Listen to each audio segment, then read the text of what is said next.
Okay, hello, Do for 911 here. So today I'm just going to do another probably hour-long live stream, hour and a half long live stream. Um, I did plan to do like a quick little vlog video this week. However, work has just been ridiculous. This week has just been a complete write-off. So I thought I'd just do another live stream because the last one I did a couple of weeks ago was quite successful. So I thought, I'll do that because it gives me a chance to kind of interact with anyone who views it, kind of live, and it's a bit more. I enjoy kind of going back and forth with you guys. So, as always, anyone who is watching at the moment, if you just let me know in the chat if everything's working okay. I did kind of set this up quite quickly. I didn't prepare the flight at all last night, so I don't know if anything's working properly. But if you're in the chat, let me know, say hi, let me know, ask any questions you want about anything basically, and yeah, we'll just. Have a flight, have a good time, and we'll see how we go. So today what I'm going to be doing is I'm going to be flying from, around the Canary Islands basically. It's nice weather down there at the moment, so I thought we'll just go for a little tour, a little relaxing sort of weekend flight around the Canary Islands. And what we'll do is we'll get a good look at Tenerife on this flight as well. If I can find the right window here, I'll put the kind of plan on screen there. So it's just going to be a VFR flight, so we're not following anything too dramatic, but if I extend that, so basically what we're going to be doing is we're going to be starting here at Gran Canaria, just on the east coast of Gran Canaria here. What we'll do is we'll take off, head over the island, and head over to Tenerife. We'll get a good look at Tenerife because the sort of the mountain in the centre of the island there is quite impressive. So we'll get a look at that. I've got a few. Researched a few fun facts about Tenerife as well. So I'll kind of point those out as we get over there. And then what we'll do is we'll come down to land at La Gomera, just over here, just west of Tenerife. I did plan on doing all of the islands, but starting up at Lanzarote here, I think that's Lanzarote, yeah. But this kind of leg between Lanzarote, Fuerteventura, and then getting over to Gran Canaria is actually quite a long leg. It's kind of a deceptively long flight. So the stream, if I was going to bounce between all of the islands, the stream would end up being about 3 hours. So, and I'm not confident I can entertain you guys for that long, if I'm going to be honest. So, this flight should be about an hour and a half, and then we'll just see how it goes. Everything is nice and clear, no stuttering, all good. Fantastic. That's what I like to hear. Thanks for confirming that. Right, so let me just make sure all of my settings are good there. I'll get my chat window up so I can see everyone who's chatting. And let's jump back into the sim and get on with the flight. So, I've already done all of the pre-flight stuff beforehand, just to save a bit of time. Because I'm not sure if you guys would be interested in seeing all of that again. It takes about 20 minutes, so I'll save the time and then we just get up in the air and get going basically.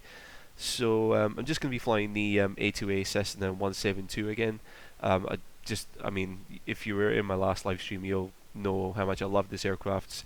I can't speak highly enough about it.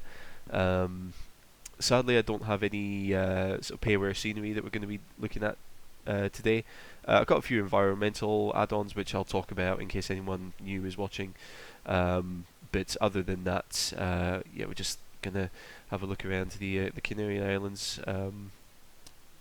as they are in a couple of environmental add-ons basically. So let's get the engine started. So we don't need to worry about sort of priming the engine at all today because it's a nice temperature. You can see here it's 23 degrees. We also have a quick look at Active Sky next because I need to figure out which runway I'm going to be taking off from. And to be honest, I can't remember what runways there are at Gran Canaria.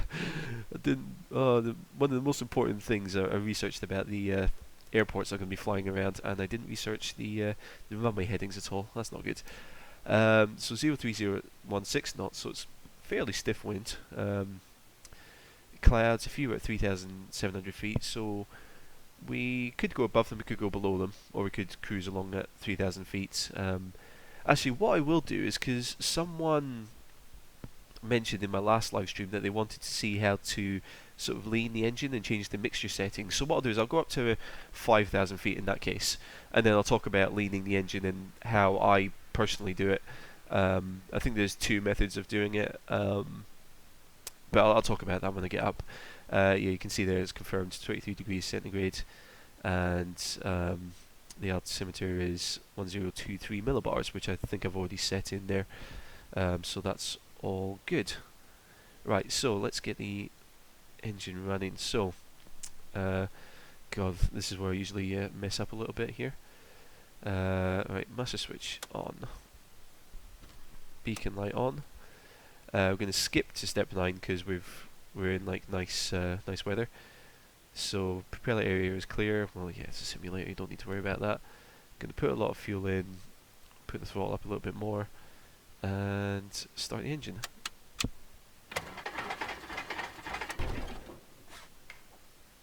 Or not, as the case may be. Okay. Let's try that again. Come on. Uh-oh. Uh-oh. He's messed up. He's messed up. Oh dear. Right. Let's see. How am I going to manage this?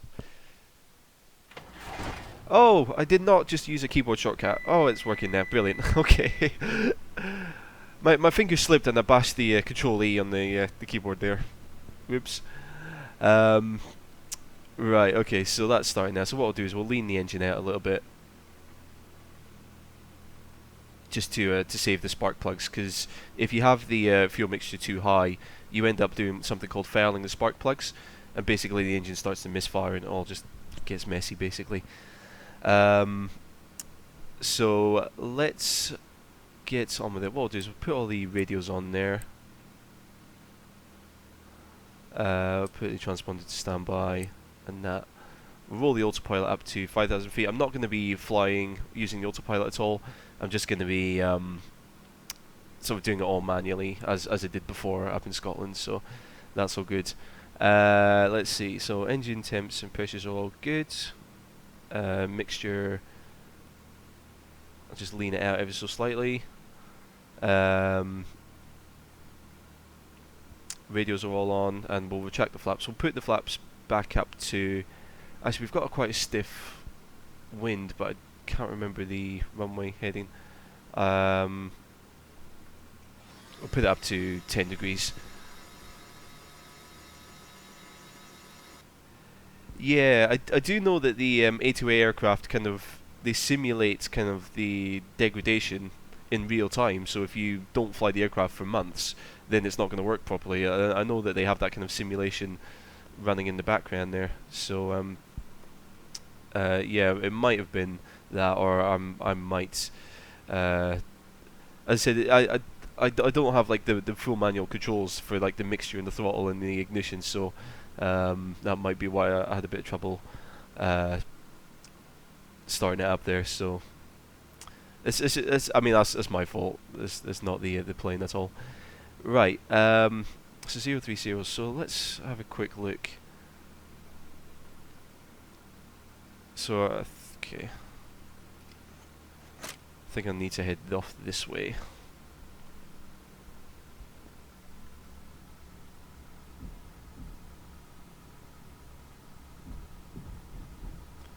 I think we'll head down.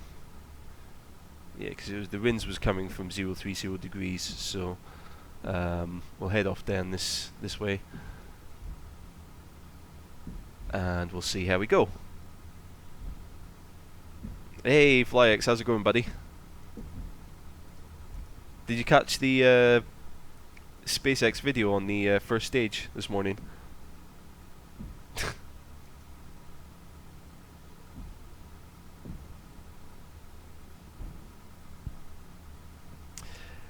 We are in the Canary Islands, mate. We are flying from Gran Canaria over Tenerife, and then we're going to land over at La Gomera. Yeah, we're just doing just a nice gentle VFR around the Canary Islands, basically.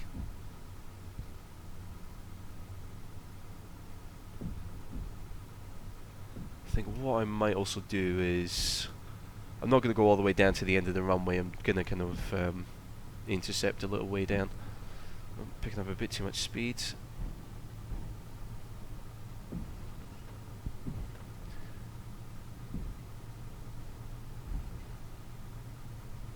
Yeah, I'm not going to worry about having the radio set properly as well for this flight.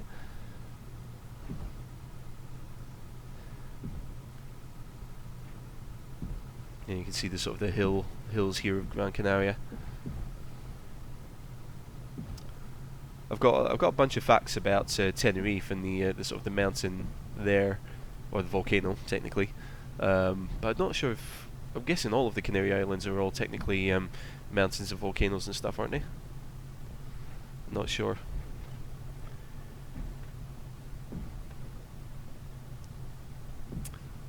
Hey Rion, what's up, buddy? How's it going? Mosta, my settings. Do you mean just like my graphics settings and everything? If that's what you mean, then it's all pretty much maxed out. I think I've dropped some of the auto-gen density, I think it is, and also what else did I drop? I think I slightly dropped the texture resolution as well. But other than that, everything else should be pretty much maxed out. Resolution is the typical 1080p widescreen, so what was that, 1920 by 1080. Although what I do is to make everything run a bit easier, I actually run FSX in windowed mode, because it just allows me to like have other things open on my second monitor down here and like switch back and forth. Like for example, I can if I bring up my Sky Vector window here, it allows me to kind of drag it on and off if I run FSX in windowed mode, and now you can see my my desktop there. And now I've lost all of my my YouTube stuff there as well. Right, okay, got you back. Cool. Okay. So what I'll do is I'm just going to turn into the winds, and then we'll hit the parking brake there. Come on, parking brake. Why isn't the parking brake enabled? Because FSX was on my active window, that's why. Alright, so what we'll do is we'll do our run up just to make sure the engine's running smoothly and everything there. So flight controls look like they're having an effect there. I'll just have a quick look around. Yep, good. Flight instruments, that's all set. Basically it's just the altimeter is the main thing that I need to worry about there. Okay, so fuel quantity is good, although we're slightly high on the right tank there. So what I'll do is once I take off, once I take off, I'll flick the fuel selector over to the right tank, burn a bit of fuel out of that just to kind of even those out, and then that should make level flight a bit easier, or straight in level flight a bit easier. Right, so mixture to rich, fuel selector valve is on both, engine up to 1800.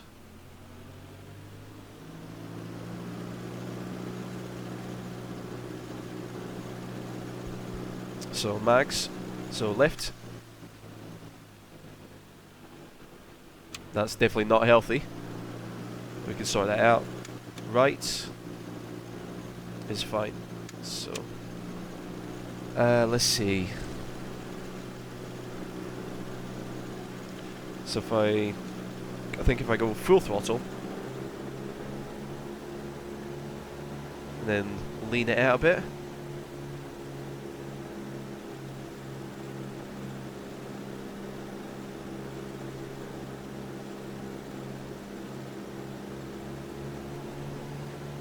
I think that's how you clear the dodgy mags.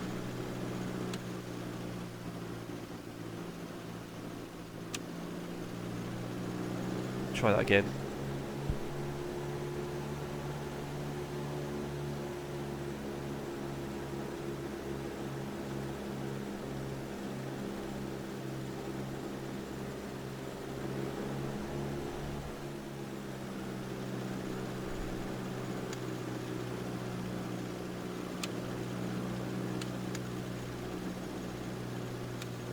Perfect. Okay, so basically what I did there was, you heard, as I flicked onto the left-hand set of magnetos, basically the engine was stuttering. So that was what I was talking about. That was the spark plugs getting fouled. Basically, the spark plugs are not operating properly. So what I did just then was whack the throttle up to full, and then just leaned the fuel mixture out. Basically, what that does is that, because basically when the spark plug is just a piece of metal, which basically there's two pieces of metal in the engine, and a spark is created between them, and that ignites the fuel and it drives the piston. What happens is when the spark plug is fouled, basically there's like a coat of kind of carbon dust over the metal, so it doesn't spark properly.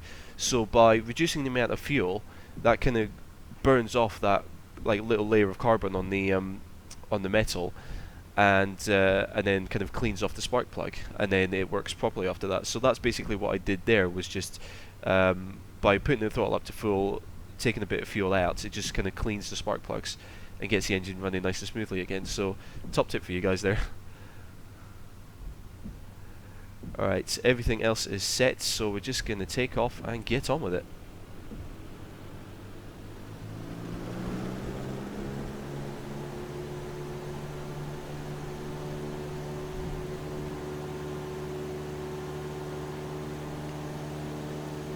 By the way, can you guys still hear me okay, even with the engine running at full throttle?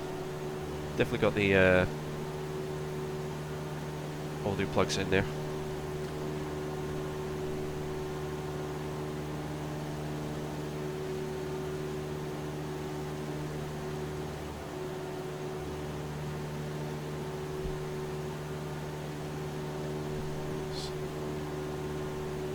Oops.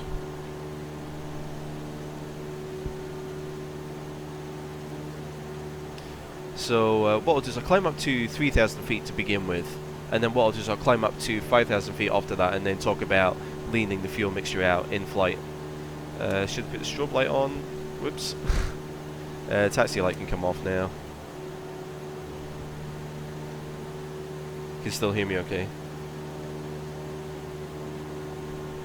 Hey, Ozil! How's it going, buddy? Good to have you along.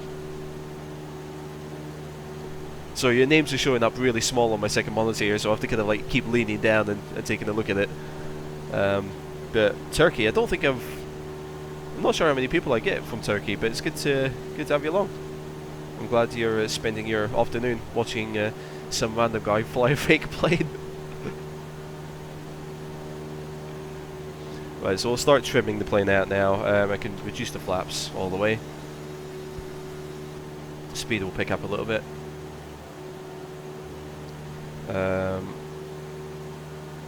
Get rid of that panel now, actually. And then once I do, what I'll do is I'll once I get up to 3, well actually I'll turn to the left now. So we're going to be heading west over towards Tenerife.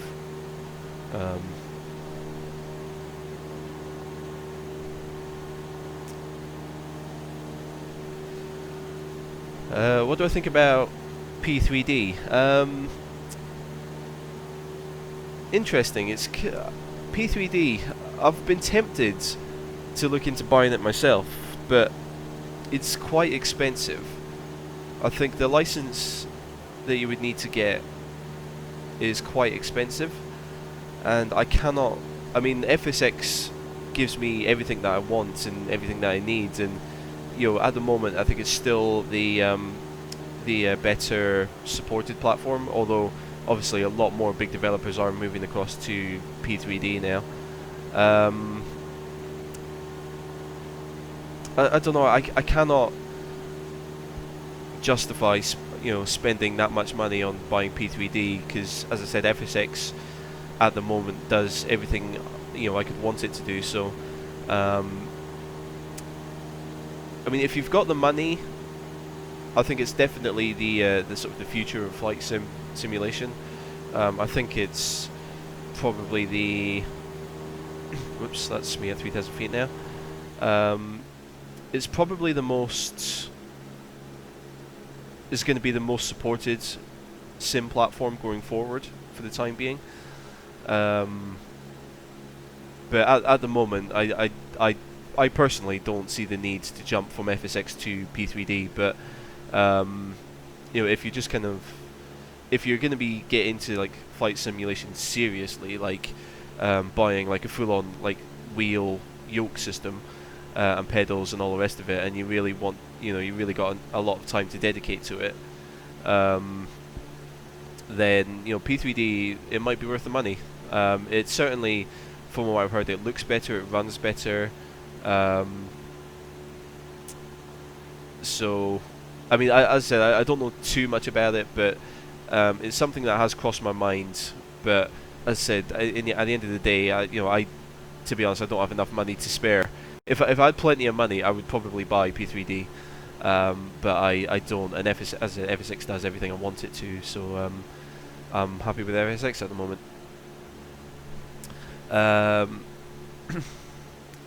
X-Plane, didn't like it much. Yeah, I mean, I've looked at X-Plane recently as well. Again, it's... I've heard that it's got a much more realistic flight model, and I think the X-Plane website kind of boasts that a lot of aviation companies use X-Plane software for simulation. I think they say that like NASA use X-Plane for simulation and stuff, which is pretty good. Fair play to them, if that is true. But again, for just everyday flight simming stuff, FSX, has been the kind of the industry leader for 10 years now.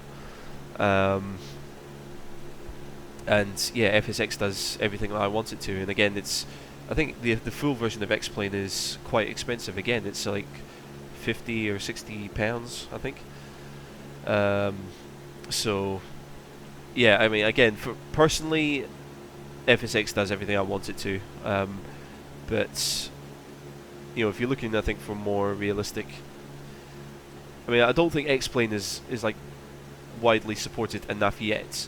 I think if more people get behind X-Plane, it might take over FSX as the kind of industry leader. But at the moment, I think FSX is still firmly, in the number one spot, with P3D second, and then probably X-Plane third. In my opinion, that's. But I'm no expert. I'm not like a software developer or an expert in any sense of the word.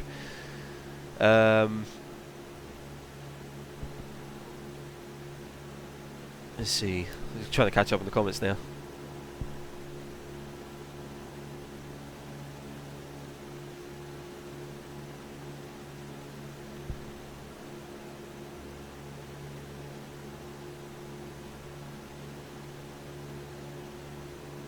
Yeah, I mean, oh, okay. Not watching my plane. Yeah, I think that's been a common.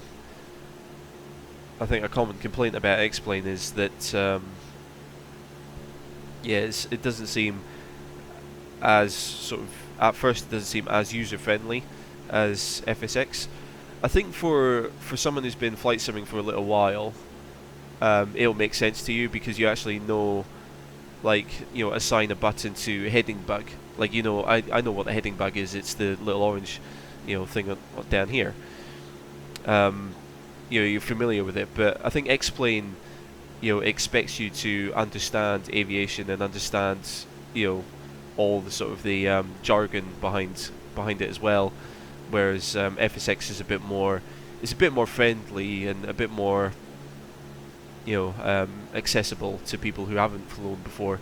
You've got, for example, like all of the fun little missions as well, which are make the game a bit more fun and a bit more interesting, and a bit more kind of purpose to play, rather than just flying from A to B and kind of making up your own story as you go. Yeah, as I said, yeah, Monster's right there. FSX, is like the most widely supported with add-ons. So yeah, it's probably good to stick with that at the moment.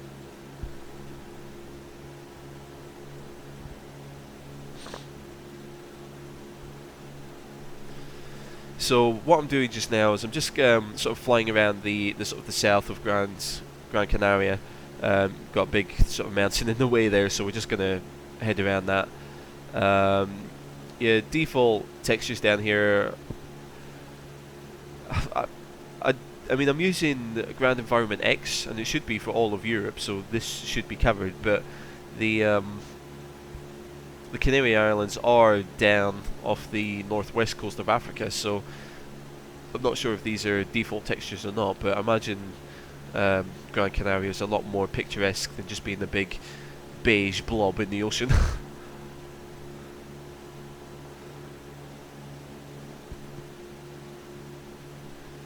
So yeah, so what we'll do is we'll just sort of follow sort of the south coast of Gran Canaria out, and then we'll head up and try and find our way to Tenerife. I was hoping that I'd be able to see it from here, but I can't at the moment. So we might have to start looking up some nav aids and maybe seeing if we can lock into a VOR and heading across the water here.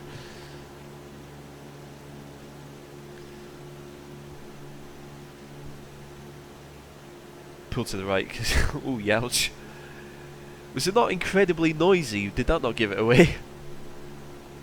Speaking of the plane pulling to the right, what I need to do is I need to balance out the fuel load there. So to do that, what I'm going to do is I've currently got a tiny bit more fuel in the right engine than the left. So what I'm going to do is I'm going to switch the fuel selector over to the right tank and just burn off some fuel in there, like so. And then that should hopefully just get the plane settled and nice and level again. Yeah, I've not been doing too much with my altitude discipline, but what I was going to do is I was going to... Oh, actually, that's the point. No, what I'm going to do is I'm going to descend down to 3,000 feet again and just head under this cloud that we've got in front of us. I was going to climb up to 5,000 feet,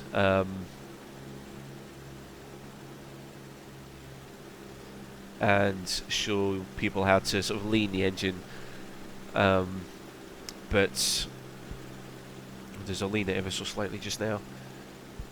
But yeah, because we're flying VOR, we should technically be avoiding clouds at all times. So down we go.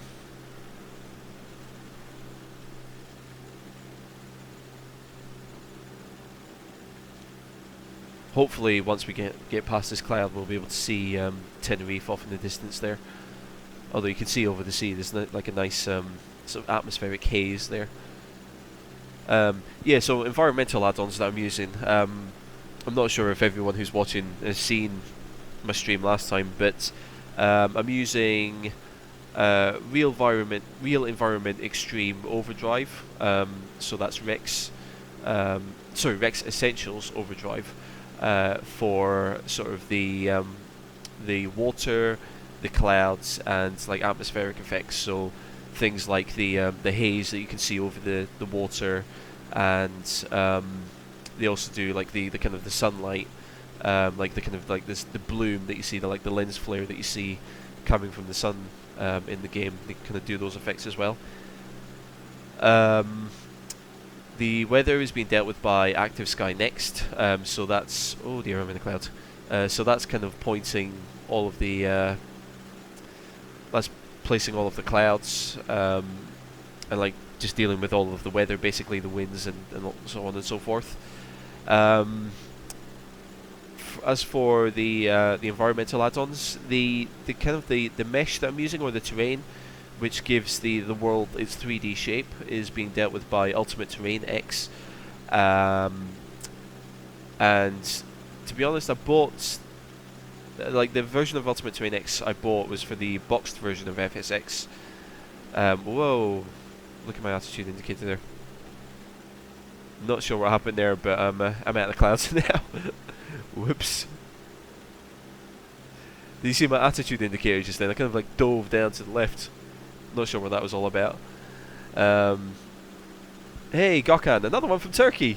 Oh, we're getting all the people from Turkey today. I tell you what, guys from Turkey, can you teach me some like Turkish phrases, like nice Turkish phrases, just like say it had to say hello and thank you and please and all that. That'd be interesting. I love like learning just like the little bits of new languages.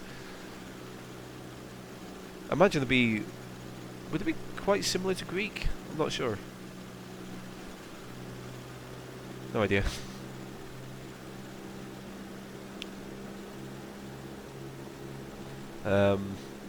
What was I saying? Ultimate Terrain X, yes. The version of Ultimate Terrain X I've got is for the boxed version of FSX, so I'm not sure if it's, you know, it can work with FSX Steam Edition, but I'm not sure if it's working 100% sort of accurately. And the ground's textures are being dealt with by Ground Environment X. Again, that was for the boxed version of FSX, and I'm not sure if the Canary Islands are being covered, because that looks pretty naff for Gran Canaria. I imagine the real island is a lot more picturesque and not a desert. I'm sure it looks much more defined than that. So I might just be outside of the kind of the catchment zone for Grand Environment X Europe. Let's see. Let's catch up on the comments here. Whoa, that was not a cloud there. What I might have to do is turn this into an impromptu IFR flight. Wow, look at my vertical speed there. Getting battered in the clouds here. See, this is why when you're flying VFR, you avoid the clouds. Not sure why I climbed so high again, actually. Maybe I'm just a bad pilot.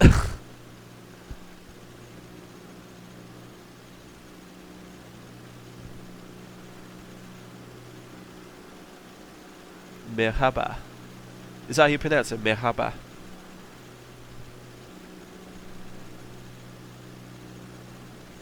Oh, I'm actually going to write these down as well, just in case another Turkish viewer joins the chat. I can say merhaba.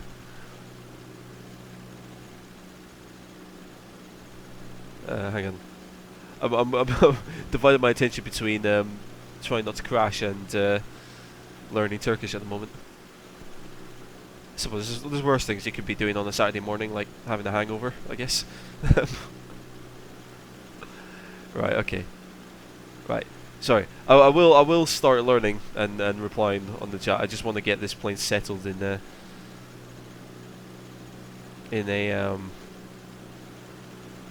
3,000 feet cruise there.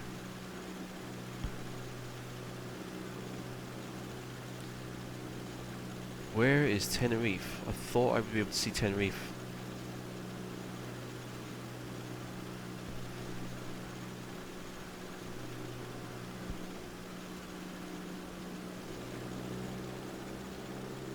Right, just going to trim this out and then we will see what we can do.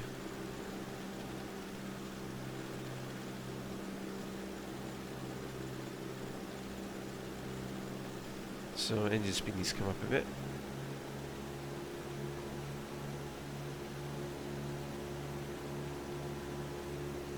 So I'm just going to trim the plane out, make sure I can stay out at 3,000 feet rather than keep like undulating up and down. And then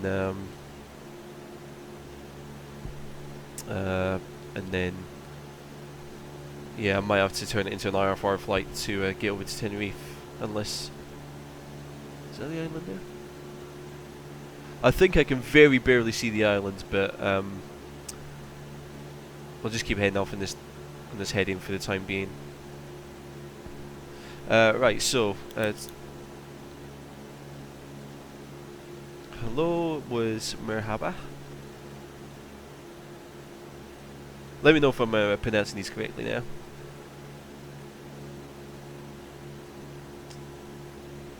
How are you? Is Nasalin? Nasalin? Is that correct?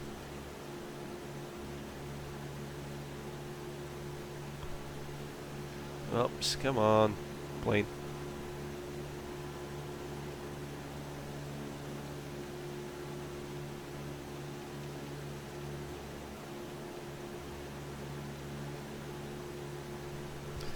Uh, good. EE. That seems easy enough.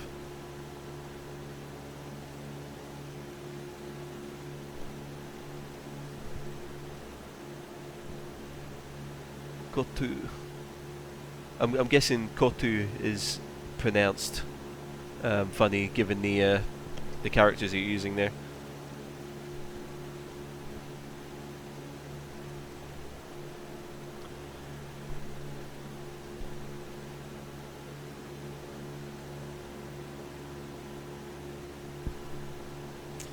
Right. Okay.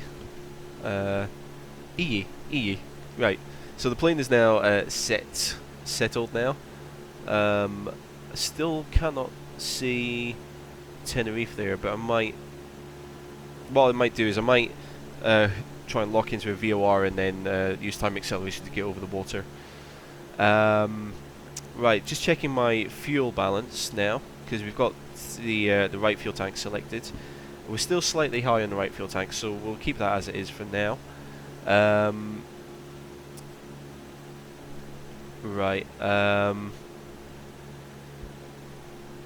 Let's see. So, judging by my map, we're ever so slight. We're probably west northwest from Gran Canaria to Tenerife. I'm flying north at the moment, so let's. I'll try and do this VFR. This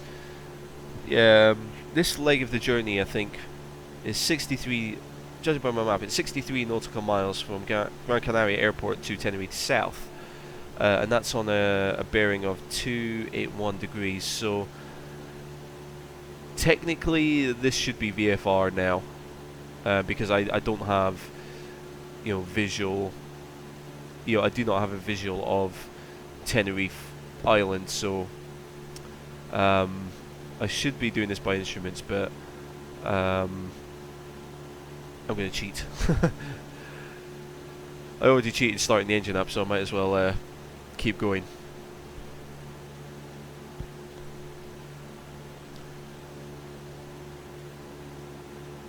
Right, okay, so that'll be about 280 there. Right, so for this kind of leg now, as we're heading off, what I'm going to do is I'll climb up to 5,000 feet and talk about leaning the engine. So from what I understand, there's two methods of doing it. One is by just simply listening to the tone of the engine and listening to the amount of revs that you guys are getting. And the other one is by watching the exhaust gas temperature, this gauge or this instrument here. And what happens is, the idea is that when you lean the fuel mixture out, the temperature will actually get higher, because the fuel actually acts as a coolant in the engine. Actually works to cool the engine, so the more fuel you're pumping into the engine, it actually cools the engine a lot more. But you also burn fuel quicker, and it's less economical. So what to do is, you keep leaning the fuel mixture out until the temperature gets higher and higher and higher, and then there comes a point where it kind of reaches a peak, and then the temperature starts to come down again the more you take fuel out. So it's just as that kind of peak of the temperature that you want to have the fuel mixture at, and that's how I personally do it. So I'll show you how that's done when we start climbing up a little bit further. We'll just do a slow climb up to 5,000 feet now. We'll try and stick on this heading. What I'll do is I'll use the heading bug there to keep me pointed in the right direction. There's Gran Canaria behind us.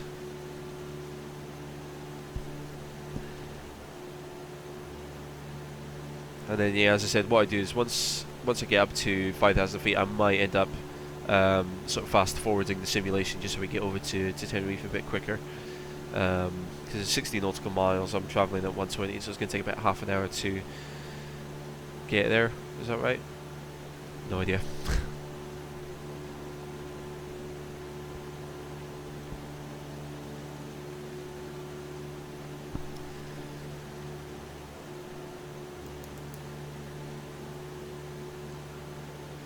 Yeah, I mean, hopefully, because I've got the manual here somewhere. If you bear me 2 seconds, I will be back. Let's have a look. Where is the manual? Here it is. There you go. See, look, I actually printed out the entire manual. I'll see if I can read about the exhaust gas temperature now. Don't know where in the manual it would be. Oh yeah, perfect. Leaning using the EGT indicator. So it's on page 59. Leaning using the thingy indicator there. I mean, you guys probably can't see that in the tiny thing that I've got in the top corner. But yeah, page 59 in the 808 manual talks about it. And I believe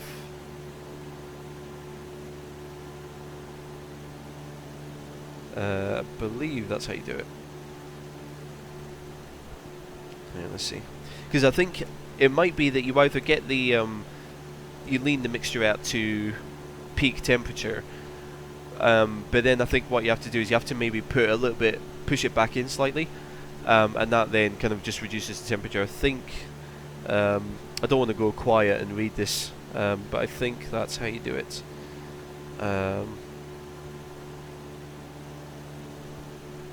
Let's see.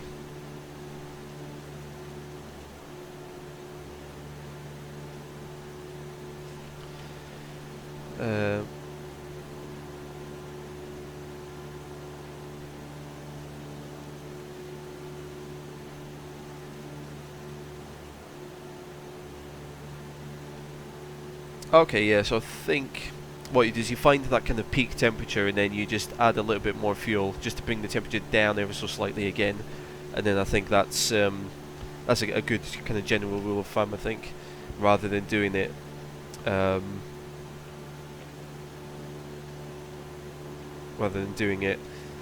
you know, by a specific value or a specific number.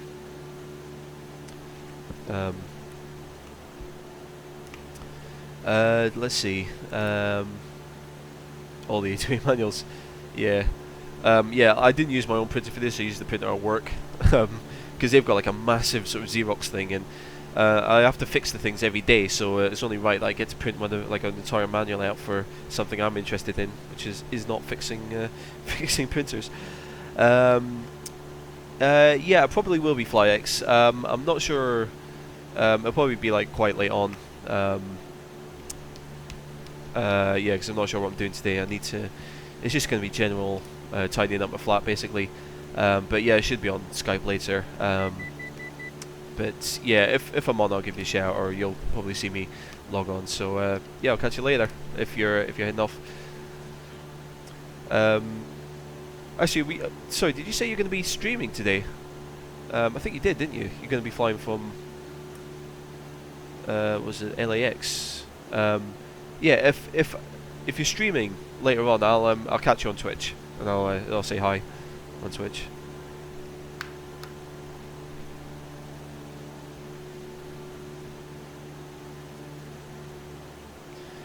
Right, let's right. Okay, so check my fuel balance. So the fuel balance is just about perfect now. So what I'm going to do is switch the fuel selector back onto both tanks, and that should keep me nice and balanced there. I believe, is that Tenerife there? So we've got Gran Canaria there. I think that's Tenerife off just to the right there. So what we'll do is we'll head off in that direction, because in any case it's land. So we'll head off slightly to the right now, and hopefully that's Tenerife, and we'll get a look there. Right, so we're up at 4,400 feet now, so let's have a look at leaning out the mixture. So I'm going to try and make that as big as I can. So you can see we've got the exhaust gas temperature up there and the fuel mixture there. So what I'm going to do is start just leaning it out, so reducing the amount of fuel that's going into the engine. And watch the exhaust gas temperature now. You'll see that very slowly start to rise.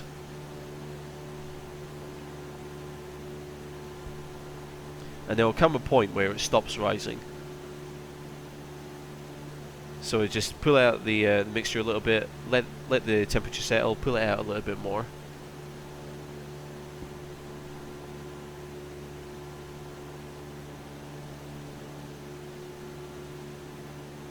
So I'll just reduce it a little bit more. You can hear the engine note ever so slightly start to change. I mean, you guys might not be able to hear that clearly on the stream, but you can hear the engine notes ever so slightly start to change now. So reduce the mixture a little bit more. And I think that's just about peak.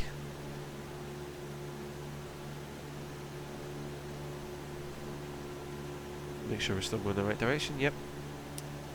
Okay. So just reduce it a little bit more. All I'm doing is I'm just hovering my mouse cursor over the mixture and then just rolling my mouse wheel back. It gives you a lot more fine control than like clicking and dragging it. Okay, so you see the mixture there or the temperature starting to drop now. So it's going to be around this mark that we want. So what I'm going to do is put a little bit, I'm going to push the fuel mixture back in. You can probably hear the engine notes pick up a little bit again.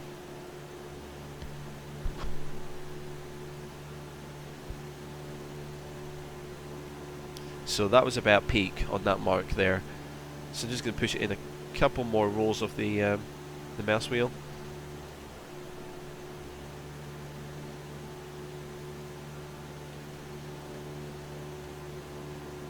So just let pardon me. So just push it in again slightly. And you can see the needle should drop between these two markers here. So I think that's a good kind of lean mixture lean value there. So that's how I personally lean out the engine. As I said, some people are able to do it just by listening to the tone of the engine. I think that's probably better in a real world aircraft where you can actually, like, you can feel the vibrations of the engine and everything. But yeah, I mean, that's how I do it in the simulator. And I think, judging by the manual, that's how you do it. But I'm not an expert, so I wouldn't know. Let's see. Yeah, work printing by the manuals. Yeah, because printer ink is so expensive. It's ridiculous. And I imagine where you are, it'd be just stupidly expensive to buy printer ink. Yeah, the Bendix King.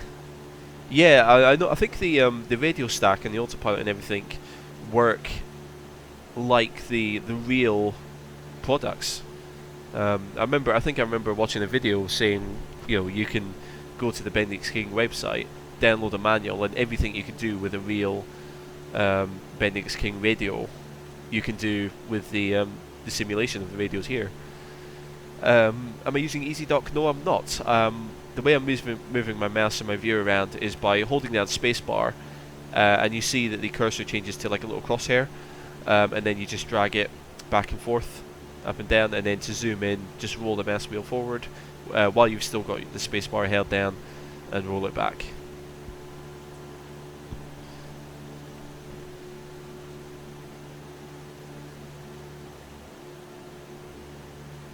Yeah, I mean, so I think EasyDock is much more. It's much better for when you're flying with commercial aircraft, when you've got like different panels and you need to like get a good top-down view of like the flight computer, which usually sits down in the middle of the cockpit, or if you need to kind of like shift to the side and look up at the overhead panel. I think EasyDock is better for that, because rather than like getting like a kind of angle where you're looking like across the panel, like EasyDock kind of puts you in front of the panel, sort of thing. So I think EasyDock's good for that, but most decent add-on aircraft and like commercial airliners have like custom views, so you can like it's not as it doesn't flow as easily as EasyDock, but like you can right click, and like for example this aircraft's got one instruments close IFR. That's not a good example actually. Aircraft. So let's see. I don't think any of these are internal, but like usually with add-on aircraft, if you right-click and then go to aircraft views, they'll have like a bunch of custom views that you can go onto and stuff like that. So like if you have a radio stack, you see it kind of. I mean, those are not good examples. The A2A doesn't really need it because it's just a GA aircraft. But in commercial aircraft, you'll see a lot better examples of that. Right, I do believe that is Tenerife there, and that is Mount Tide or Teed or Tide there. Um, yeah. So, I've actually done a bit of research on Tenerife, so I've got a few fun little facts, a little bit of fun education on the Saturday morning. So, Tenerife is the largest and most populated island in the Canary Islands. Capital is Santa Cruz de Tenerife, and approximately it gets about 5 million tourists every year. There are two airports on Tenerife. One is Tenerife South, which is, I guess, is what we can see there. And you've also got Tenerife North, which is way up there somewhere. Tenerife South being the main, or the kind of the larger of the two airports, because a lot of the big cities on Tenerife are around the sort of the south and the west of the island. Interestingly enough, Tenerife has the same flag as Scotland. I did not know that until I checked it this morning. But the Tenerife flag is a blue background with a white cross in the middle. The only difference is that I think the Tenerife flag has like a kind of like a darker blue than the Scottish flag does, or officially.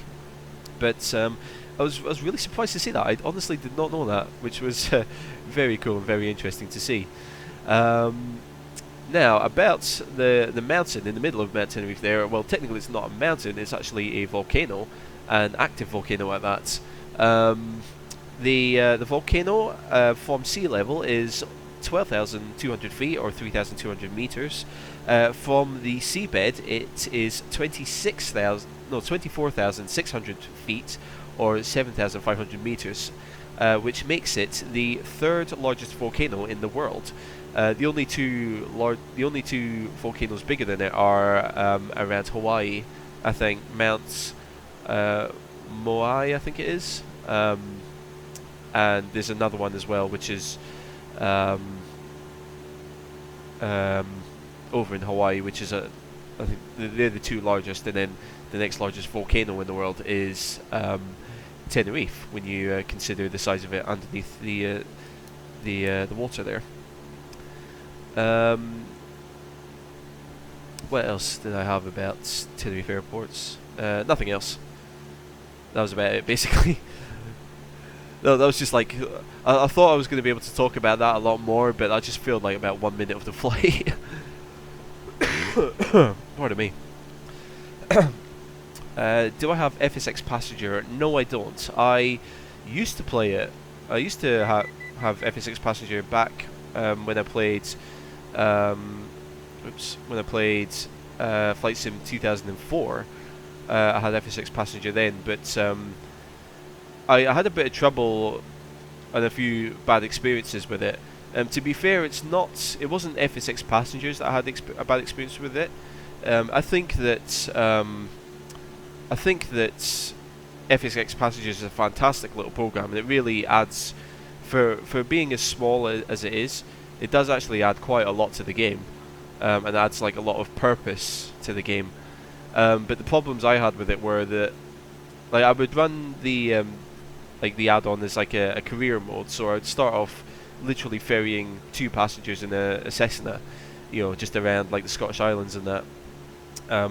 And then like I would do like a few longer flights in like Mooney Bravo, for example, and then just as I would land, FSX would crash, and I would lose the entire flight, and it was just, and that happened a lot of times, and it's just like, what's the point, So as I said, I don't blame FSX Passengers. I think FSX Passenger is a fantastic little add-on, and I would definitely recommend it to people. But yeah, kind of judging by, I don't really have enough time to dedicate to flight simulation to really kind of sit down and really get into it as much as I would like to. So yeah, I don't have it now for FSX. Right, what I'm gonna do is I'm gonna try, now that I'm up at about 5,000 feet, I'm gonna just lean out the engine again and see what I can do with this. I have to increase the throttle slightly.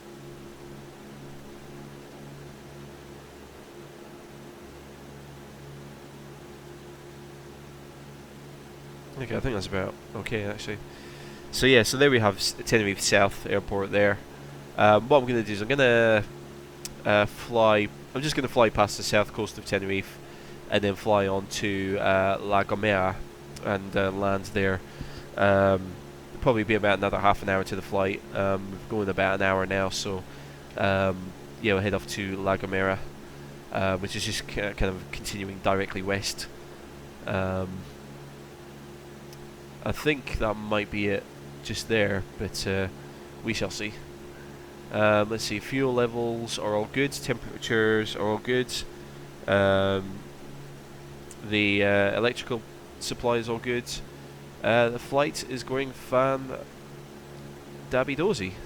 Yeah, all good. Let's see. Yeah, it's yeah. I never realised it, but yeah, it's just hold down the space bar and then just move the mouse basically, and then roll the mouse wheel in and out to do that. It's so simple, but it's so effective as well. Now, that's interesting. I'm wondering what my ADF is picking up there. You can see my VOR indicator is active. I'm wondering what that's connected to. Got no idea. I could listen to the Morse code and figure it out. Oh, actually, that's a little fun little thing. What I'll do is I'll tune into the Morse code for whatever the VOR is picking up, and you guys let me know what it is. I'll see if you guys can figure it out for me. So let's see. So we go nav 1, and then is it that? No, it's not that. How do I get the nope, not that.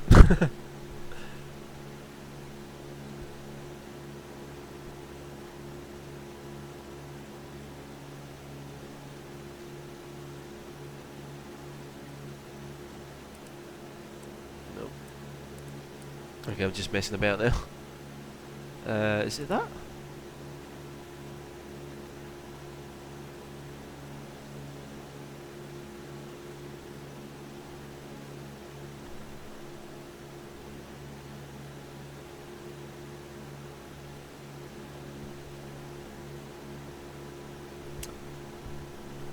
Ah, that's interesting. Gohan, sorry.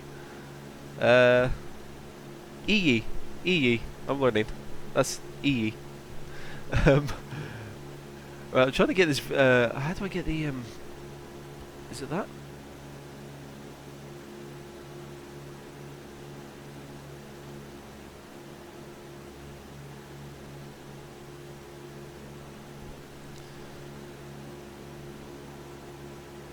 I'm trying to get the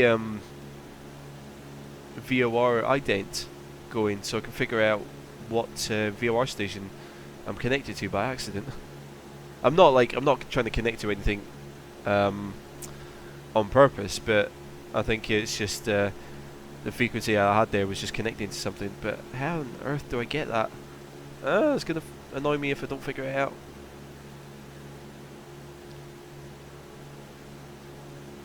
Yes, I'm guessing this is La Gomera here.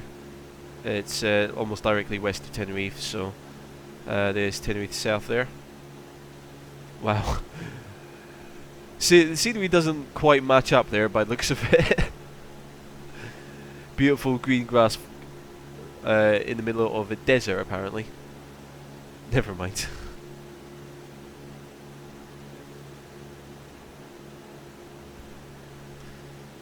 I know I need to adjust something to get the identifier working, but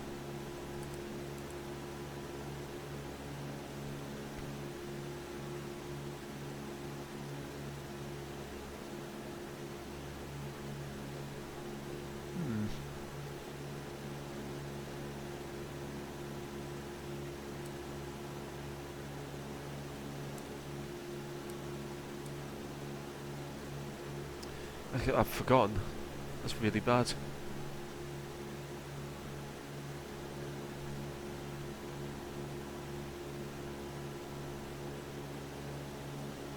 I can't remember how to activate the ident on this.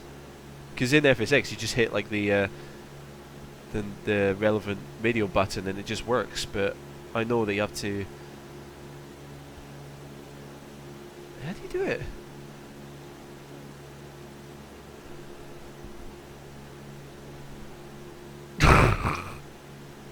Oh, being an empty. Is it that one? I was doing it on the wrong bloody radio, that's why.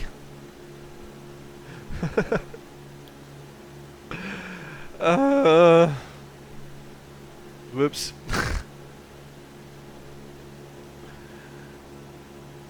It's still not working. Okay, fair enough. Pull, I didn't. There we go, that should be it now.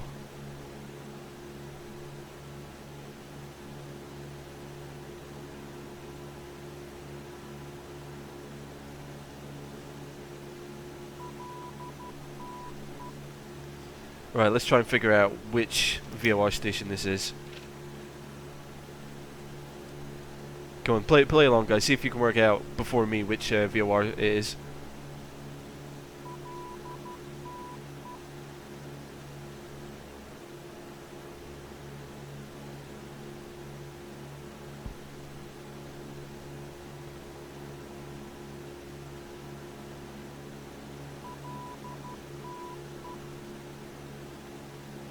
Right, I think I've got it. I think I've got the 3 characters there.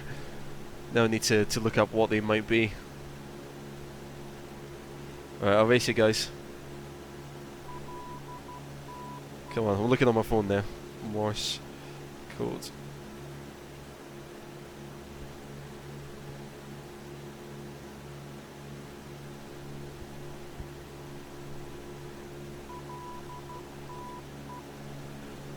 Alright, let's see, what could it be, what could it be?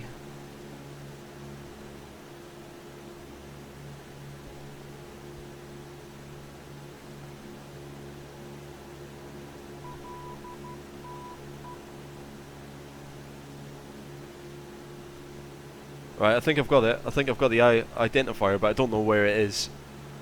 Has anyone else got it yet?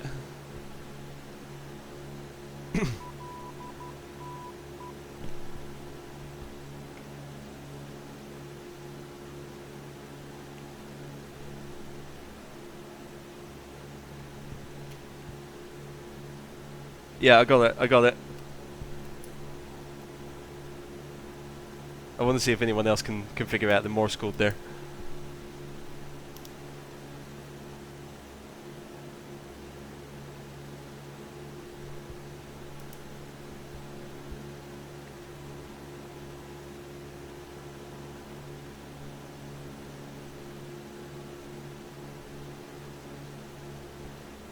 Oh, we're out of range now.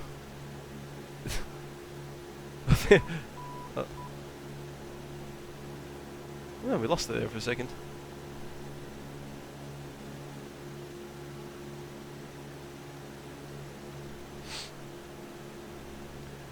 Alright, does anyone want help figuring out what the nav aid is there, or the Morse code? Turn that off. I'm interested to see if any of you guys got that. Hopefully you could actually hear it over the sound of the engine there.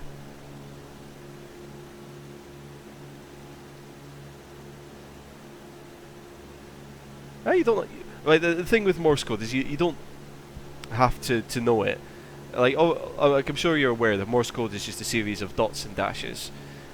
In aviation, all navigation aids, like VORs, ADFs, have a 3-letter identifier.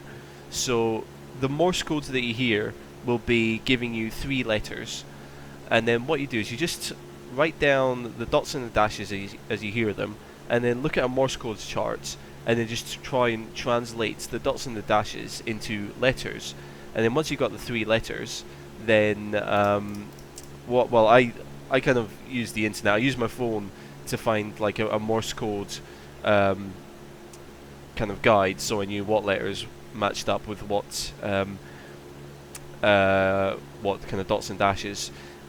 I did a quick search on my second monitor just now, and I figured out which VOR station it was, and yeah, it would be the right one. So I'll give you guys like another 30 seconds to see if you get it. Actually, I'll turn it back on so you can hear it one more time.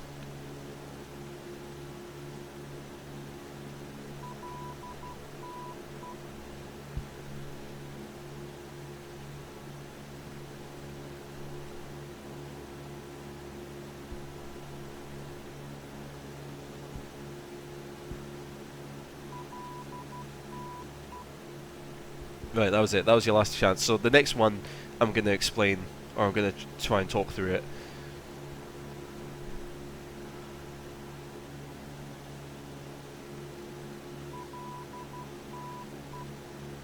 So the Morse code there is dot dash dot dot dash dot. So listen. So first letter, second letter. Oh, okay, that goes by too quick. But right, so I'll explain basically. So what you could hear there was dot dash dot dot dash. Well, dot dash dot dot, a little gap, dash, a little gap, dot. So those are the three letters. So the first letter was dot dash dot dot. I mean, you translate that, that is the letter L. A single dash is the letter T, and then a single dot is the letter E. And then when you do a search for Navade LTE, that becomes Lanzarote. So that would make sense because Lanzarote is up to the northeast. So we are southwest of Lanzarote at the moment. So if we figure out what radial we are from Lanzarote, that should say that we're, yeah, about southwest, or west actually. It's looking more accurate. So compared to Lanzarote, we are on a radial of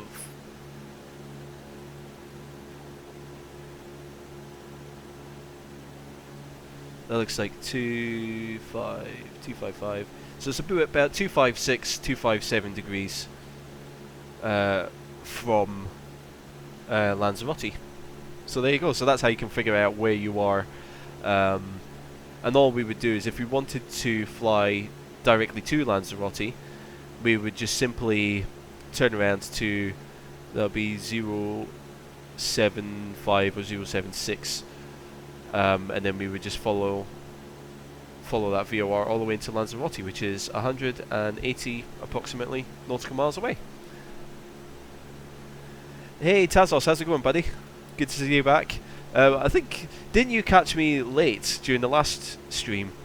I'm actually going to be landing soon on this stream. Basically, we're just flying around the Canary Islands just now. I was just having a little game with anyone who is viewing at the moment, just trying to figure out the Morse code, because my radio was accidentally already tuned into a VOR station nearby. So we're just listening to the Morse code to figure out where it was, basically. But basically all I'm doing is I'm flying from Gran Canaria. I've just passed Tenerife, which is over there, with Mount Tide, or Mount Teed over there. And then we're going to be landing here on La Gomera. We've actually got the runway directly ahead of us now. So we're going to be heading in towards that and landing and ending the stream there. So we'll see what the active weather is. So wind variable at 4 knots. So clouds, few at 3,000.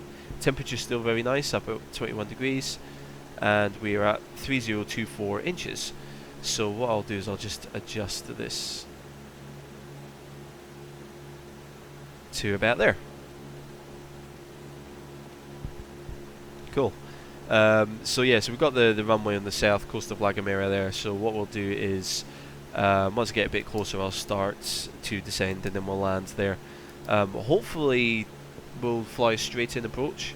The winds didn't give me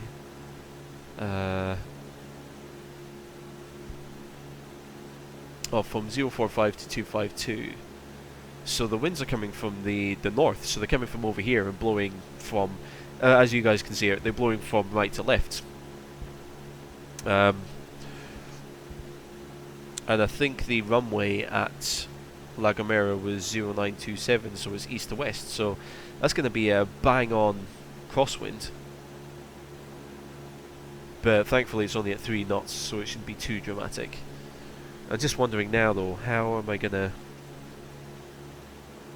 No, I think I will be flying in straight in and landing. I have to try and I'm like trying to like figure everything out. Right, let's, like, if this is a little thing that I sometimes do. If, like, you see the, like, if you're trying to figure out what direction you should land in, and the weather report gives you something slightly funky like this, just to kind of draw a top-down view of it. So, for example, let me just try and... I just thought you guys are probably not going to be able to see this on the tiny camera that I've got in the top right corner, but I'll try and make it as clear as possible. So, if you imagine that that's the runway at La Gomera, hopefully you can see that. So it runs east to west like that. And then you've got the wind direction coming from 045. So if you imagine directly north is 0 degrees, like so. Then, like, just draw it out. So 045 would be from over there, like so. So the winds are variable from 045 to 252. So that would be... So directly west would be 270, and 252 would be... So you've got... Yeah, so you've got 0 degrees up top, you've got 045 over here, directly west is there, and then you've got 252 there. So basically, the wind is blowing sort of from that direction in general. So it's blowing this way. We are approaching from the east, so if we land going straight in now, then we'll be landing into the wind, hopefully. So what I shall do is start to descend now, and we'll get ourselves lined up and prepared for landing. See, we have the little island of La Gomera there.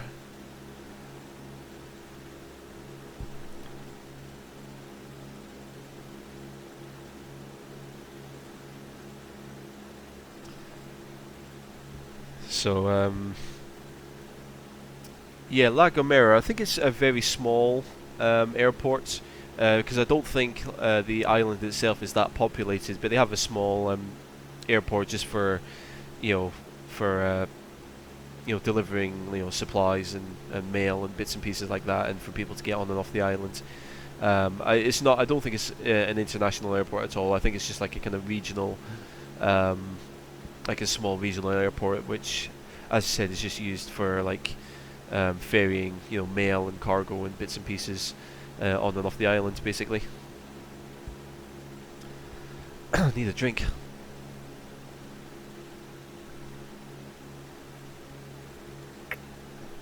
Not used to talking so much. I wonder how many people have I got viewing at the moment. It doesn't say. Yeah, if you want, let me know.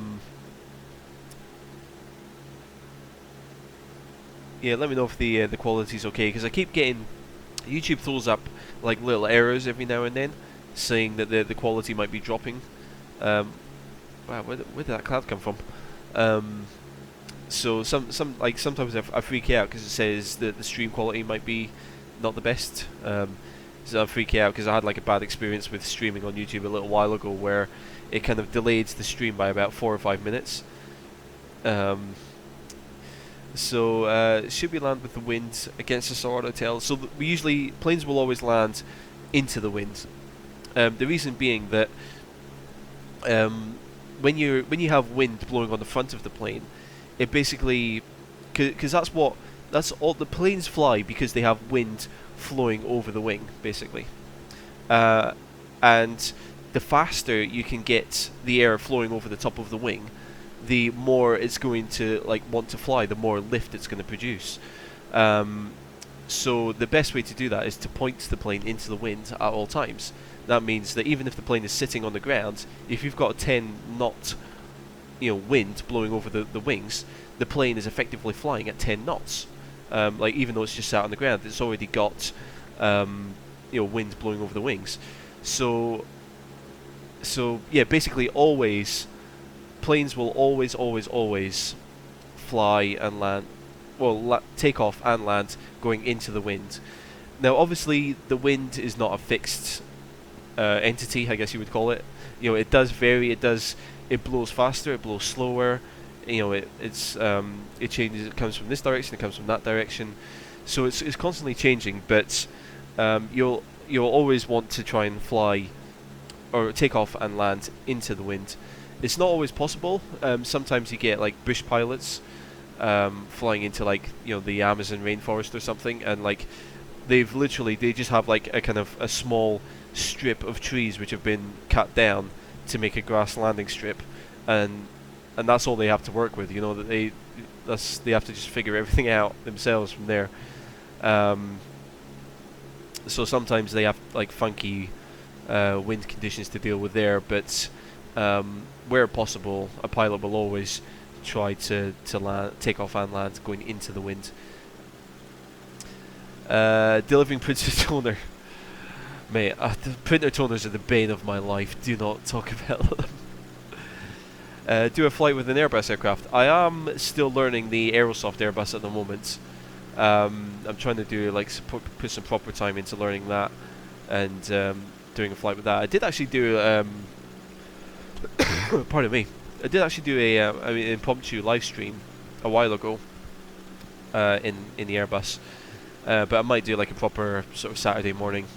Well, for me, Saturday morning live stream, and do a proper flight in the Airbus and see if people are interested in that, because I do want to maybe do some tutorials in it as well, but it depends. I'm not sure if people would be more interested in learning more about sort of general aviation topics like how an ILS landing system works, and learning more about the weather and how that works, or how that relates to aviation, than looking at add-on aircraft, because all of my tutorials were aimed at people who are new to FSX, who only have the default aircraft available to them.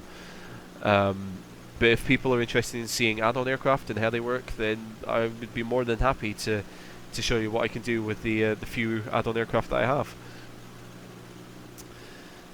Right, so here's La Gomera sitting very nicely on the edge of a cliff by the looks of it. Makes for a very picturesque approach. Yeah, the Aerosoft Airbus. You need to be careful because I think they've got two.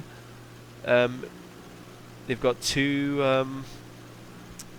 Airbuses. They've got the Airbus Extended X, I think, and that's the one that you do not want. But the Aerosoft Airbus, it's a very, very good plane. It's because Airbuses are quite kind of automated, so a lot of the kind of the subsystems are controlled by computers. It's actually quite a user-friendly plane for people who are transitioning into commercial airliners from GA aircraft or even smaller kind of turboprop aircraft. It actually makes it quite a nice kind of transition into flying a commercial jet, I'd say Airbuses are easier to fly than a Boeing, or what I've heard, because there's so much more automated. So yeah, but I think Aerosoft are doing a deal where they are doing the Airbus A320 and A321 in the package, and then also the 319 and the 318 in the package as well. But yeah, I would definitely recommend. I mean, I've not flown the Aerosoft one as much as I'd like to, but I've had some really good experiences with it, and it's a lot of it's kind of more intuitive, I would say. So I would definitely recommend the Aerosoft. I think it's one of the best Airbus add-ons available for FSX and or prepared. How am I learning the Airbus? I watch I read the manuals. I do a mix of manuals and tutorials. There's actually a few sort of real. There's a few videos of real real Airbus pilots in the cockpit showing you how to prepare the plane as well, so I kind of watch a few of those as well. Um, so sorry guys, I know there's a couple more comments there, but I need to just make sure I get this down in one piece. I'm coming in way too fast, so I need to just make sure I get this down. You can see it's only a tiny little airport here. So it's interesting, we're kind of getting blown off to the right side of the runway there. Oops. Probably going to float because I always float this plane on landing. Come on, come on. Ooh. Didn't expect to be hitting the ground there, but we're down in one piece. Wasn't the most gentle landing, but plane just about works, I think. So, alright, so what I'll do is I'll bring the split speed drop, flaps back up,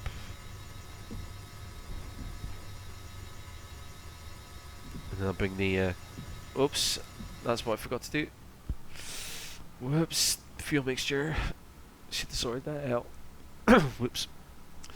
Okay. You guys are distracting me with all your comments. I don't mind one bit, to be honest. So sorry, yeah, the aerosoft. Yes, I'm learning kind of from a variety of sources. I'm reading the manuals. I'm watching tutorials of the add-on aircraft online, and I'm also watching videos of the real aircraft and real pilots talking about the aircraft online as well. ILS landing system. Yeah, so I'm thinking of like going into like more detail now, because I think everything I've done up to now is sort of trying to cover the absolute basics.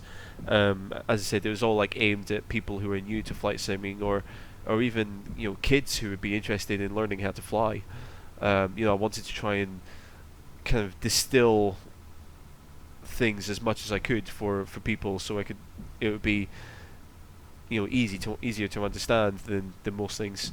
So I tried my best to kind of make it as accessible to people as I could. Do you buy an airsoft plane or download it? What do you mean buy it or download it? I mean you can buy it and download it. If you go to the airsoft website, it's actually not too expensive at the moment. I got 4 of the planes. I got the A318, 319, 320, 321. They're doing like a big bundle for it, and it was only about €50, I think. And that was for both kind of bundles, or like the two kind of things put together. And it's worth every penny or every cent, I would say. Definitely a great, nice, very it's not like a kind of full-on fidelity aircraft like PMDG is, but it's enough to keep you busy. And as I said, for a first kind of commercial airliner, it's ideal, I would say. Yeah, don't get the extended aerosoft one, because I think that was for an older version of FSX. I'll have a quick look and I'll bring it up on screen. Yeah, when you buy it's a download. Not the best landing. Yeah, I wanted to kind of pitch up a little bit more and just knock my speed down a tiny bit more, but yeah, that's not too bad. I'm happy with it. As they say, the classic pilot saying any landing you can walk away from is a good one, and I think that was an excuse from someone who made a bad landing to make it seem a bit less bad. So let's see, aerosoft, Airbus. I'll bring this kind of window onto the screen in a second. A320.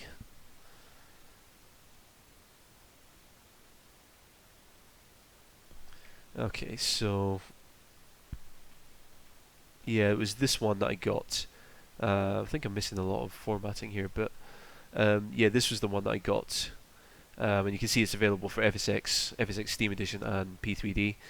Download is 42.69. But where is that bundle? You can sort of buy it in a box and buy it as a CD, but it's much better to just download it. And if you're interested in picking up the plane, but you're not too sure if you want it or not, you can pick up the manual on this page. You can have a look through the manual, and if it's something that looks interesting, certainly go and get it. Let me see if I can find the that bundle there. And what I'll do is, if I find it, I'll put the link into the chat there. 320.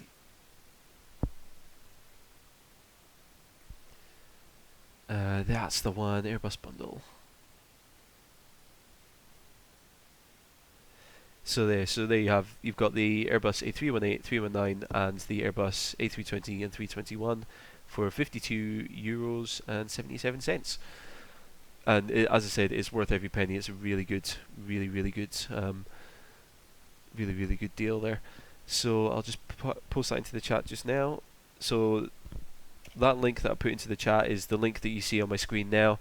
So it's not a dodgy link or anything. That it's that one there. Does it have online activation? Yes, it does, but I don't think it kind of locks you to one computer. I think like you're given like a product code, but it's just that when you install it, it kind of it's just a check to make sure that it's a genuine copy of the software that you have and not a dodgy copy, basically. Pardon me, burping. CC Clean. Why is CC Cleaner opening? Go away. Yeah, so I mean, I would highly recommend that to anyone who's thinking of jumping up to a commercial airliner. I would definitely recommend that plane to you there, or those products to you there. And if anyone is interested in seeing videos on the Airbus, then by all means, let me know, and I will very happily do a few tutorials on them and try and get up to speed with it. Okay, I think that is me done for the day. I've got a whole bunch of stuff that I need to get done, so I will probably be busy just doing like chores and just washing up and ironing and cleaning clothes and all that rubbish that adults do. Do I fly on VATSIM? No, I don't fly on VATSIM. I mean, I am registered on VATSIM, but I'm not sure. I've had a couple of bad experiences with another VATSIM member, someone who, ironically enough, showed up at the start of this stream, and someone who I very happily ignored. But yeah, I've got as I said, I've had some bad experiences with VATSIM. If people want me to talk about them in detail and spill the beans again, I certainly will. But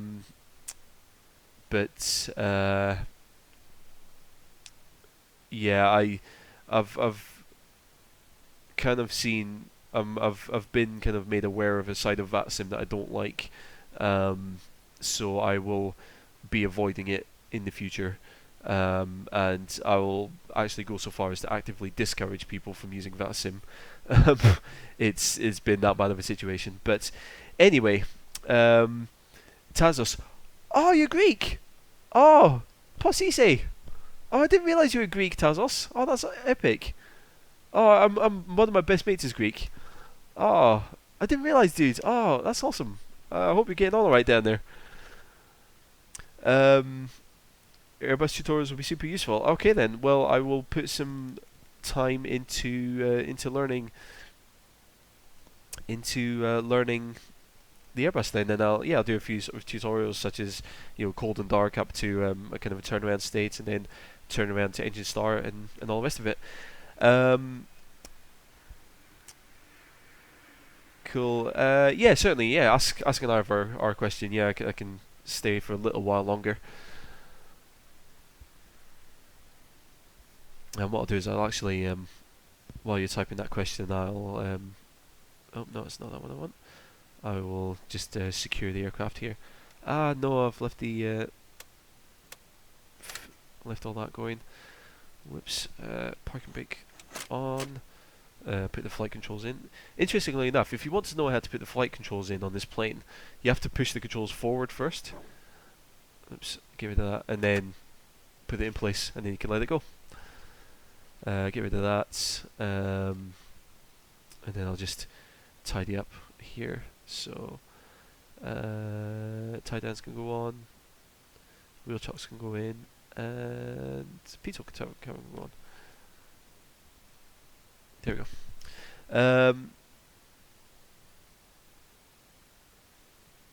Cool, just waiting for the IFR question now. Yeah, I'm actually trying to learn a little bit of Greek now. Actually, I've got yes, because I wanted to like surprise my mates, because we often play like a lot of Counter Strike together, and and he's really kind of fluent in English now. We've been mates for like 7 or 8 years now, and he's like really fluent in English. So I wanted to surprise him by speaking Greek. And I'm not gonna say this, but this one's just for you, Tazos. And I printed out a bunch of phrases, and I just kind of surprised him by saying Den echo idea ti akrivosipe echo mia selida metis lexis puri matasimera kian akriate san ilithios ines famatis Google. So that's a little bit of Greek that I know, and I've got a few other phrases, but they're a bit less friendly, shall we say. Hey Peter, good to have you along, mate. I'm sorry to say, Peter, but you've actually just caught me at the end of the stream. I'm just kind of wrapping up a few things now, just answering a few questions, and then I'll be ending the stream. But this stream should be up on my channel in a couple of hours' time once YouTube processes it. It just kind of automatically uploads the video, so it's then viewable on my channel afterwards. When you make it rain, ATC denies you the clearance to take off a taxi. You have to file an IFR flight plan. Yes, you do, because basically VFR flying means that you're flying based on what you can see outside of the cockpit. So, for example, at the start of the flight, I took off and I turned left, and there was a big mountain in the way, and I knew, okay, there's a mountain in the way, I have to turn and fly somewhere else. I wasn't using instruments at that point. I could see the mountain out of the window, and I was using kind of visual references on the ground to work out where I was flying and where I was going. IFR flying is basically when you use the instruments, and where you can literally fly a plane with this view. And when you're doing flight training in real life, they actually give you, I think, a pair of glasses. I think it used to be in the past, what they would do is they would actually have a bunch of opaque panels which they would stick up over the window, and then you have like a tiny little kind of gap that you could see, like a little kind of letterbox gap where you could see for takeoff and landing. But then once you're in the air, like the instructor would close that gap off, so you were like completely encapsulated by like a bunch of panels. So you had to fly the plane basically with your head down like this, and based off all of the stuff that you could read on the instruments, because that kind of mimicked flying in a cloud or in bad weather where you couldn't see the ground or you couldn't see far in front of you. So when you have bad weather in the sim, air traffic control don't allow any VFR flying. It's all IFR flights only, basically. And I think that's very similar in the real world as well.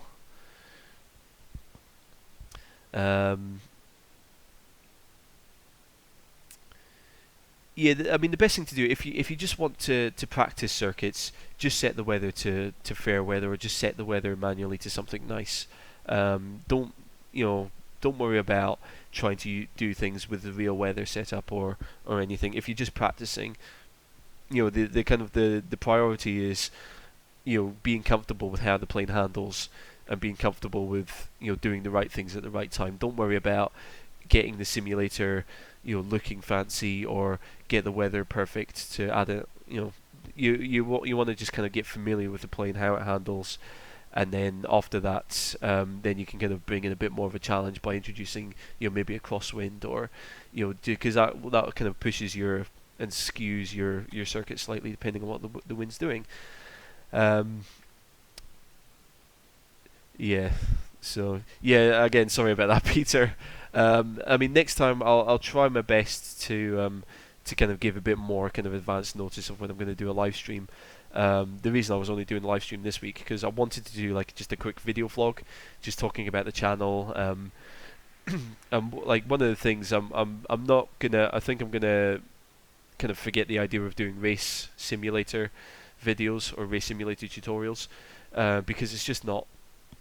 To be honest, it's just not something I'm passionate about at the moment. So, um, I could do the videos, but they'd be really rubbish, and that would come across. So, and I wouldn't put as much effort into them as they deserve. So, I'm probably gonna sort of cancel the racing simulator series. Um, Circuit in the rain. Well, alternatively, what you could do is just not speak to air traffic control and just fly the circuit anyway without contacting air traffic control. It's a bit less realistic, I guess, but that is an option as well if you want to fly in kind of slightly bad weather. Yeah, just don't speak to air traffic control. They're not gonna like shout at you or anything. I mean, the way I've got my sim set up is I don't have any AI air traffic at all, so running into another plane is never a concern for me. Do I still have plans on flying in real life? Yes, I do. I'm committed. If I ever get the money, I will absolutely go on and do a PPL license. Given that I've got a slight kind of medical condition, I'm actually partially colorblind. It's not like it's not like dramatic or anything. Like I know the grass is green, the sky is pink, and all the rest of it. But like no, it's not like a serious condition, but it's enough that it would stop me from, because my dream job was to be a commercial pilot. But the kind of like the minor kind of color blindness that I have is enough to stop me from passing like the eye tests that commercial pilots have to go through. So yeah, so but I couldn't become a commercial pilot, but I can still get a PPL, which would allow me to fly in daytime and in good weather. But I probably then wouldn't be able to go on and do like a nighttime rating or an instrument, or like other like kind of additional licenses. Like I know in Scotland they do like a mountainous terrain training as well. So but definitely if I could save up the money in the future, I am absolutely going to get a PPL. And if that ever happens, I will absolutely be like vlogging it and making like little video diaries of it, and sort of sharing the experience with you guys if you're interested in seeing it.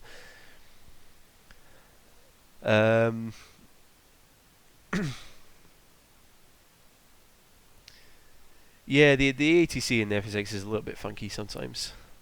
What's the weather like in Scotland right now? Let's go and have a look. Let's go up. Let's go home and have a look.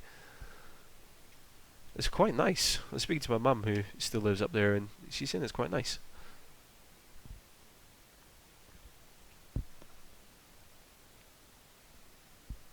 My first flight sim,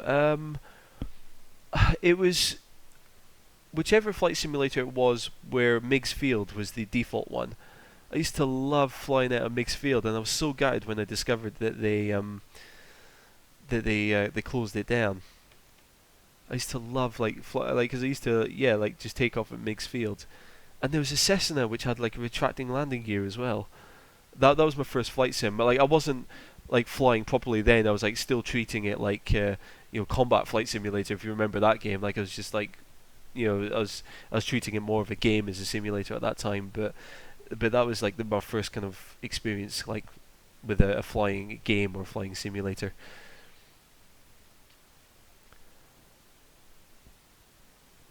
Yeah, the color blindness does suck, but and it was it was so annoying because I discovered like at an early age that I couldn't be a commercial pilot. But then I thought, well, actually no, I would really be interested to be an air traffic controller as well. That'd be really cool. They need the same kind of eyesight tests as well, so I couldn't become an air traffic controller. It's just like, no, it's not fair. Oh, but no, but then I discovered that I could still become I could still get a PPL, and to be honest, that would be fine with me. If I could go out on a day like today, and go fly around the Scottish mountains, that would be very nice.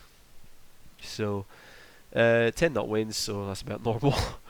Clouds, few, 16 degrees. That's not too bad. That's not too bad for Scotland. That is definitely worth a day out.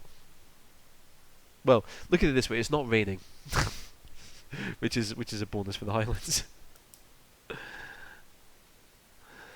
um, don't think I would need too much time. Yeah, I mean that's what I'm hoping. Um, I'd love to be able to like walk into a flight school and say like save all the ground school lessons. I know what an attitude indicator does. I know what an altitude does and how to read one. Just get me up in the plane and let me learn what I need to do. You know, but the one thing that would scare me though, with flying in real life, is radio communication. Like I would always worry that I'm flying along and air traffic control would contact me, but I wouldn't recognize it. Like I would just blank it like this, so they'd be like calling me for something, and I would miss it first time, and then they'd start to get the hump with me. Like that's kind of like my biggest fear with like flying in real life, is missing or not being able to like like the radio chatter like coming across and going and I'm like, sorry, could you repeat that? Sorry, could you repeat that? Sorry, could you say that again, please? That's my kind of biggest fear with flying in real life, is like not being able to hear clearly what air traffic control are telling me, and then like having to go, can you say that again? Can you say that again? Flight Simulator 2. Was it on the C64? I'm pretty sure it was on the PC that I played it. I've got a feeling it was on a PC version that I played. It might have been the one just after that.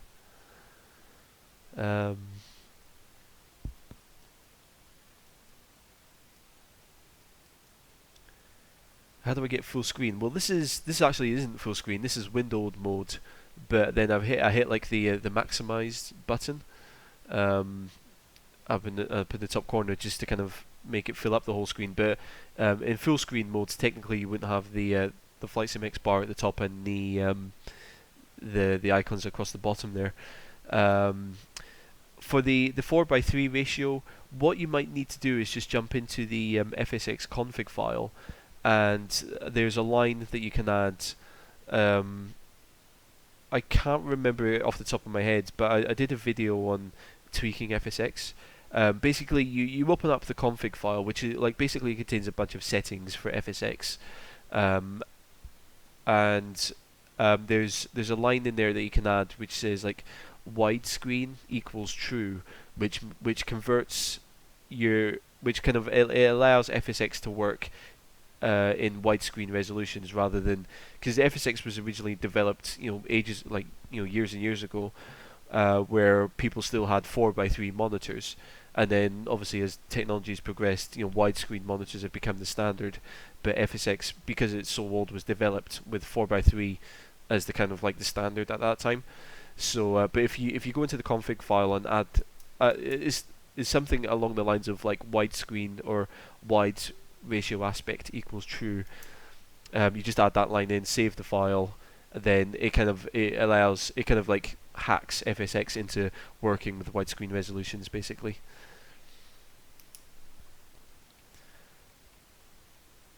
Cool. Yeah. Yeah, radio comms. It's worse in America. From listening to like ATC kind of communication, just on like YouTube videos and stuff. It sounds like it's worse in America. Like they can be really impatient with you.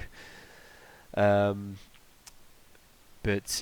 yeah, it's just like my fear. I'm sure it's like something that once you've done it a few times, like you automatically just pick it up and deal with it.